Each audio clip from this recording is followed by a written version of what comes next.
Allez, bientôt 9h10, c'est l'heure de lancer notre débat du grand matin. Et cette question, Emmanuel Macron doit-il relancer, selon vous, le service militaire obligatoire? Le chef de l'État y a fait référence d'une certaine manière hier dans son discours aux armées. La question sera tranchée à l'automne. Maxime Trouleau, vous nous avez rejoint avant qu'on accueille nos débatteurs du jour. Emmanuel Macron qui a annoncé hier, en tout cas, un effort budgétaire sans précédent pour la défense. Oui, car la menace russe n'a, semble-t-il, Benjamin, n'a jamais été aussi là. Nous devrons être capables de faire face à la menace russe. Ça, ce sont les propos hier d'Emmanuel Macron. Jamais la liberté n'avait été si menacée. Pour être libre, il faut être craint.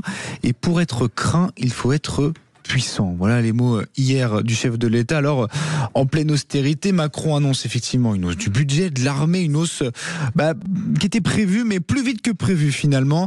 C'était pour 2030, ça sera pour 2027. On parle de 64 milliards d'euros contre un peu plus de 50 milliards.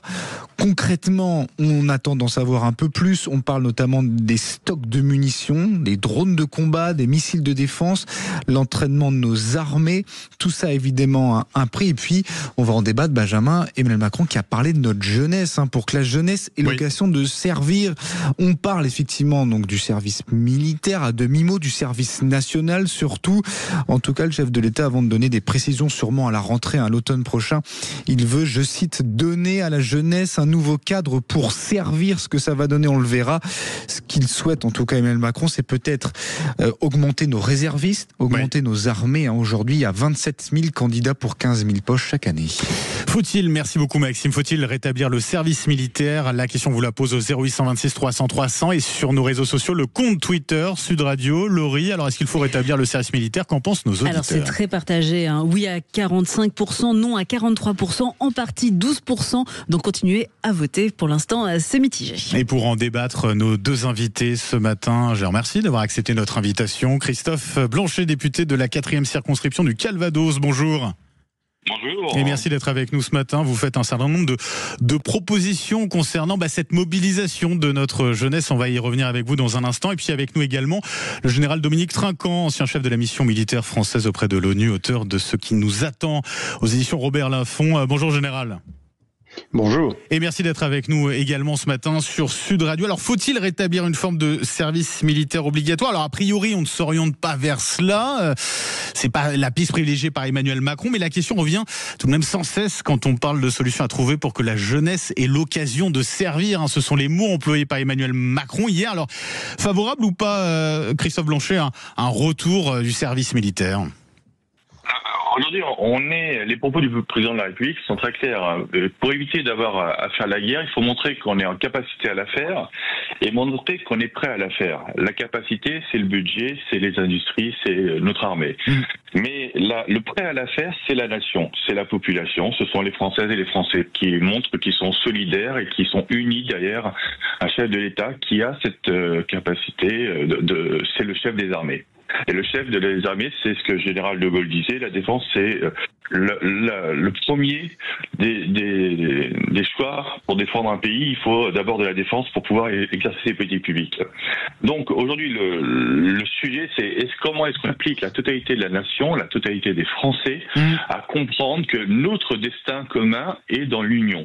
Alors il y a effectivement le côté de tous les Français, et dans tous les Français, il y a la jeunesse. Mais tous les Français, parce que j'aime, en petit aparté, les réservistes, vous savez, on peut être réserviste jusqu'à 77 ans. Tout à fait. Il n'y a pas d'âge. Il n'y a pas d'âge. Il y a un âge limite à 77 qui a été repoussé, 72 ans exactement, qui a été repoussé, notamment lors de la dernière LPM. Donc on peut tous s'engager à un moment à servir le pays, à servir la nation, à servir notre défense nationale. Donc, avant de redonner la parole au général Dominique Trinquant, Christophe Blanchet, vous êtes favorable, c'est l'une des propositions que vous faites, à une forme de service militaire que vous appelez service national, c'est cela? Alors c'est un service militaire. Alors tous ces travaux sont issus depuis mes travaux à la commission de la défense depuis 7 ans et le dernier rapport que j'ai fourni au mois de juin l'année dernière, où effectivement j'appelle à un retour du service militaire, service national universel, mais sélectif sur le modèle des pays de l'Est, tout simplement, Lituanie, Estonie ou encore Suède. C'est-à-dire que chaque jeune doit à un moment faire l'obligation de candidater au service militaire. C'est pas le service militaire comme on l'a connu, avec une incorporation de 300 000 jeunes. Ouais, exactement, comme moi aussi j'ai connu à l'époque quand j'étais chez les parents. Mais le sujet, c'est comment est-ce que on implique cette jeunesse et recréer cette possibilité de s'engager pour la nation. Mais c'est les armées et les corps uniformes qui sélectionnent les profils qu'ils ont besoin et dont ils sont capables d'incorporer et dont ils sont capables d'utiliser les performances. Et donc, typiquement dans ces pays-là, on est à 10% d'une génération qui est sélectionnée et avec un processus d'éducation à la défense nationale, tous ces jeunes sont valorisés et surtout, à un moment, souhaitent le faire et ça, c'est du temps long. Général Dominique Trinquant, vous avez entendu à l'instant Christophe Blanchet, rétablissement d'une forme de service militaire, ce serait une bonne idée ou pas selon vous ? Alors, le premier point, c'est d'où nous venons et où nous sommes. Il faudrait rappeler que le service militaire, qui était militaire à l'époque où il a été suspendu par le président Chirac, ne concernait plus qu'une partie du contingent. On n'avait pas la capacité de les incorporer tous. Aujourd'hui, qu'est-ce que ça veut dire ? Ça veut dire que les armées, qui représentent à peu près 260 000 hommes en comptant les civils, aujourd'hui, devraient intégrer une classe d'âge qui est de 750 000 hommes. Donc, évidemment, ça n'est pas possible. Donc, aujourd'hui, on se pose la question de la sélection, de la façon d'incorporer une partie des jeunes dans ce service dont nous aurions besoin, en particulier parce qu'on va avoir de l'ordre de 100 000 réservistes, 100 000, c'est-à-dire 50% de l'effectif des armées en plus. Donc comment faire ? Et le président, effectivement, a laissé le doute en disant qu'un rapport lui serait rendu au mois d'octobre et que ce rapport permettrait de définir quoi faire. Il avait créé le service national universel, dont il faut rappeler qu'il n'était pas militaire, que le but était d'avoir l'ensemble des citoyens d'une classe d'âge qui viennent et qu'on mobilise, j'allais dire, de façon civique. C'était plus une façon civique, mais ensuite de pouvoir s'orienter vers le volontariat ou pas. Donc il va falloir voir comment ceci va être articulé avec le rapport qui va être rendu au mois d'octobre, c'est-à-dire comment on va arriver à impliquer une classe de jeunes et en sélectionner pour des façons de servir le pays différents. Sélectionner en fonction de quoi ces jeunes, Général Dominique Trinquant ? D'abord de leurs souhaits. On a besoin bien sûr de militaires, mais on a besoin aussi de réservistes policiers, dans la Croix-Rouge, dans les pompiers, dans des tas d'autres façons de servir son pays. 750 000 hommes, ça ne peut pas rentrer dans les armées. Alors comment peut-on les motiver pour servir d'une autre façon ? C'est un peu la question qui est posée. Christophe Blanchet, sur le service national, service militaire que vous proposez, l'idée c'est d'incorporer une partie de cette classe d'âge, 10%, en fonction de quels critères ? C'est en fonction des critères de ce dont ont besoin les armées. Vous pourrez avoir des profils très sportifs et que les armées auront besoin pour accompagner des manœuvres ou autres. Mais vous pourrez avoir aussi le profil, admettons, d'une personne qui est en fauteuil roulant, mais qui se trouve être une experte de l'informatique. Et aujourd'hui, les armées, on a besoin d'experts en informatique pour faire les attaques et les contre-attaques cyber.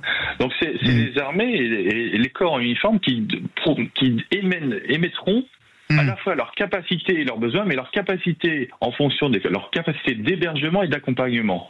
C'est pour ça que raisonnablement partir sur 10% des jeunes d'une classe d'âge qui pourraient s'engager là-dessus, ça serait très bien. Mais je rappelle, avec l'obligation de candidater, et c'est ça la nuance. Chaque jeune a l'obligation de candidater. Et c'est là où on inverse la tendance. C'est là où on inverse le rôle. Alors évidemment, tout cela, ça se fait pas du jour au lendemain, parce qu'il faut créer l'acculturation à cela. C'est pour ça que dans mon rapport, j'ai différentes propositions pour créer à la fois le temps court, le temps moyen et le temps long. Et on y reviendra dans un instant. Christophe Blanchet, député du Calvados, membre de la commission de défense, avec nous également le général Dominique Trinquant. On va parler aussi du SNU. Échec ou pas ? À tout de suite. Le Grand Matin Sud Radio, 8h-10h, Benjamin Glaise. Il est 9h20 Sud Radio, le débat du grand matin. Emmanuel Macron doit-il relancer le service militaire obligatoire ? Vous réagissez, vous votez sur le compte Twitter de Sud Radio. Vous nous appelez 0826 300 300 pour débattre.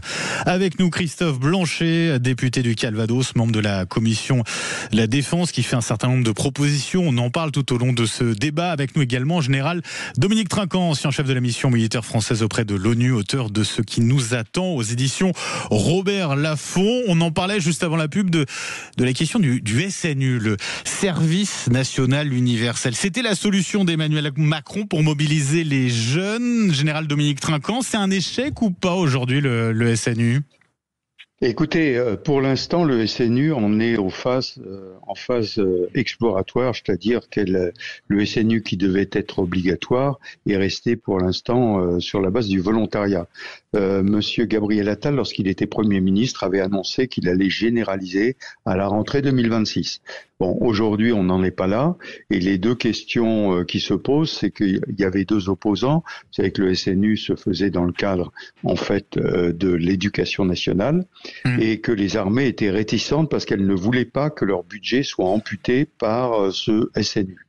Donc la question à venir, puisque monsieur le député parlait de l'obligation, je rappelle qu'à la fin du mois de service de national universel, il devait y avoir obligation pour les jeunes de faire un choix sur la façon de rentrer dans le volontariat pour servir le pays, avec, je disais, bien sûr, le militaire, mais aussi tous les autres aspects. Oui. Donc aujourd'hui, on en est là. Ça a été expérimenté pendant plusieurs années. On n'en est pas à l'obligation. Eh ben, on va voir ce qui sera décidé à partir du mois d'octobre. Dispositif trop coûteux, c'est ce que disait la Cour des comptes. Le gouvernement qui, en tout cas pour le moment, a renoncé à sa généralisation. Christophe Blanchet, le SNU, ça a été un échec ou pas, selon vous ? Le SNU que j'ai connu pour y avoir travaillé depuis 2017 et ses premières applications en 2019 n'a plus rien à voir ni dans la volonté ni dans son contenu depuis 2022, 23, 24. Donc c'est un service où effectivement tous ces jeunes qui le font sur acte de volontariat, et le général a tout à fait raison de rappeler ces données, c'est un service qui est utile pour la nation dans le sens de l'implication des jeunes dans la société, dans le faire nation, mais pour moi qui est inutile aujourd'hui dans le sens de ce qu'on attend sur la défense nationale militaire. Car véritablement c'est de ça dont on parle aujourd'hui. C'est pas comment on sert la nation dans son quotidien, au cœur de la nation, dans des associations, dans des engagements. Là on parle de défense nationale. C'est comment on protège notre pays vis-à-vis de menaces qui ne cessent d'augmenter. Et reprenez le discours à la fois du président de la République et aussi du chef d'état-major des armées il y a 3 jours. Il faut qu'à un moment on se rende compte que la France est véritablement en danger aujourd'hui, et si la France est en danger, c'est chacun des Français et des Français. Donc aujourd'hui on n'est plus sur comment est-ce qu'on sert le pays à l'intérieur du pays sur des associations ou dans des manœuvres ou autres, c'est comment on défend le pays vis-à-vis des attaques extérieures. Voilà le sujet. Donc le service national universel ne répond pas à cette demande-là aujourd'hui.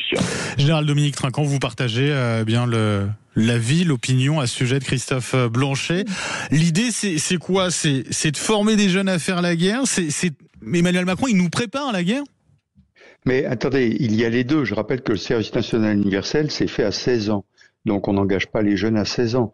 À 16 ans, on motive, on rend meilleurs citoyens les jeunes, et ensuite ils peuvent choisir. Et je serais curieux de savoir le nombre de jeunes qui ont fait le service national universel et qui s'engagent par la suite. J'ai moi-même des petits-enfants qui sont moniteurs au service national universel, et ils sont frappés du nombre de jeunes qui passent par ce stade-là avant de décider de s'engager. Donc aujourd'hui, encore une fois, le service national universel, c'est 60 000 jeunes. On parle de 10 fois plus pour une classe d'âge. Eh bien, il faut voir ce que donne ce première étape qui est le service national universel avant d'arriver à le volontariat pour être dans les armées. Et je pense que monsieur le député parlait tout à l'heure de 10%. 10% de 700 000, si je compte bien, ça fait 70 000. C'est un peu au-delà de ce que fait le service national universel aujourd'hui. En tout cas, général, l'idée, c'est de favoriser d'une certaine manière l'engagement des jeunes, voire de réinsuffler aussi des valeurs de patriotisme peut-être qui ont disparu. Oui, tout à fait. Et le problème, bien sûr, de la version actuelle du service national universel, c'est que comme il n'y avait que des volontaires, vous n'aviez, quand on interrogeait les jeunes, quasiment que des jeunes qui voulaient rentrer dans la police, la gendarmerie ou les armées. Et c'est ce qui est nécessaire, ce dont on a besoin pour armer la réserve, pour armer les armées. Mais on a besoin aussi d'avoir des jeunes, et tous les jeunes, qui sont motivés pour défendre la nation. Et ça, on en a besoin sur la classe d'âge complète. Mais le problème, c'est que aujourd'hui, l'obligation est quelque chose qui est difficile sur les, je répète, 750 000 jeunes. Oui. Et donc, je pense qu'on va restreindre un petit peu le volume des jeunes concernés.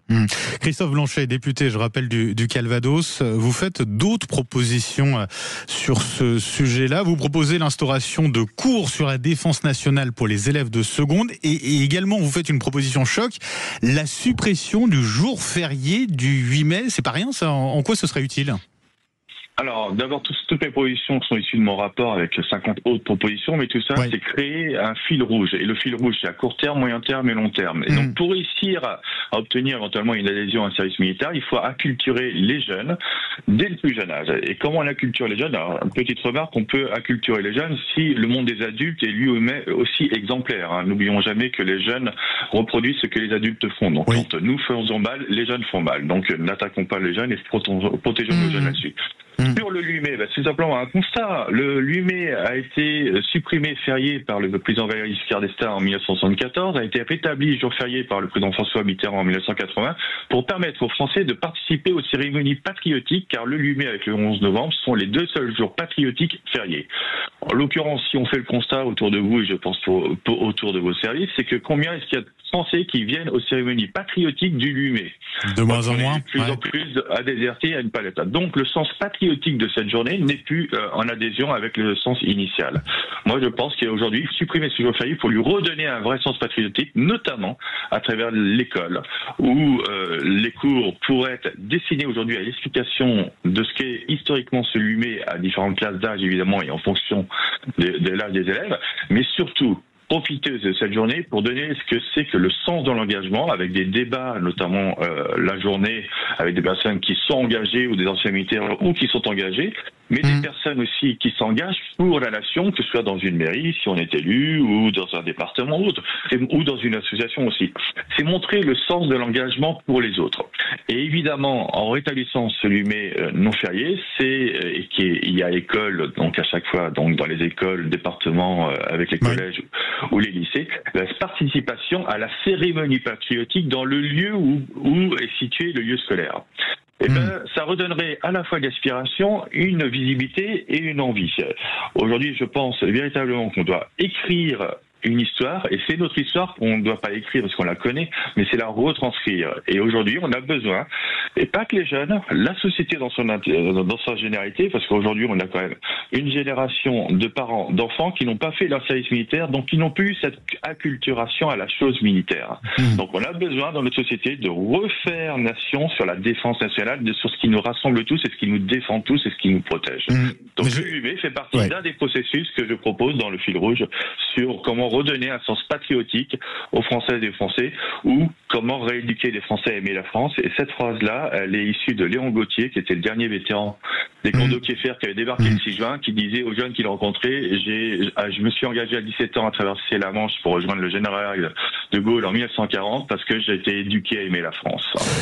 Général Dominique Trinquant, pour conclure, l'école doit davantage peut-être s'investir, ou on doit donner plus de poids à l'école pour insuffler ce sens de l'engagement ?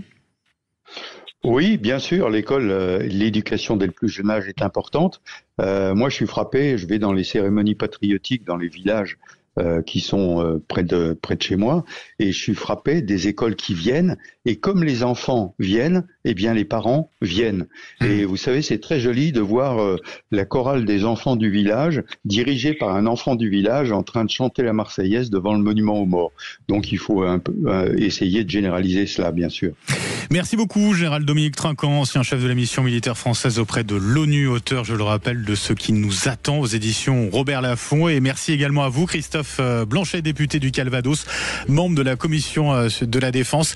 Merci à tous les deux d'avoir accepté notre invitation ce matin sur Sud Radio. On conclut ce débat, Laurie, avec un nouveau point sur les votes de nos éditeurs sur le compte Twitter Sud Radio. Faut-il rétablir le service militaire? Qu'en disent-ils? C'est serré, un oui à 43%, non à 45%, en partie à 12%. Merci beaucoup, Laurie. On revient dans un instant. Laurie, on change complètement de sujet. On sera avec nos chefs, et on sera avec un chef qui nous propose de cuisiner le tiramisu. 9h30, à tout de suite.